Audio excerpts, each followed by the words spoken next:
All out na ang training sa new generation sa mga sangre alang sa giatangang Kapuso Epic Series. Sa bigas bahin, nagpahinumdom ang GMA Entertainment Group kabahin sa mikatap nga pekeng audition sa online alang sa maong serye. Anang report ni Mark Reggie Abella. Sangre mode na sila Bianca Umali, Kelvin Miranda ug Faith Da Silva alang sa wushu training. Kabahin kini sa umaabot ng Kapuso Epic Series nga Encantadia Chronicles Sangre. Masaya kasi may bond din siya for all of us. Kasi tulad nito, pare-parehas kaming na-challenge, pare-parehas kaming pinagtutuunan namin ng pansin yung bawat move. And I think it makes the connection better.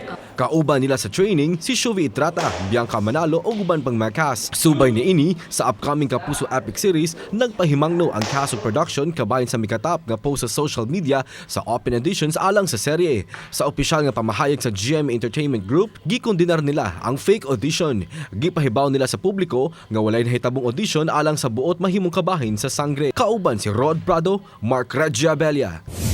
GMA Regional TV Live.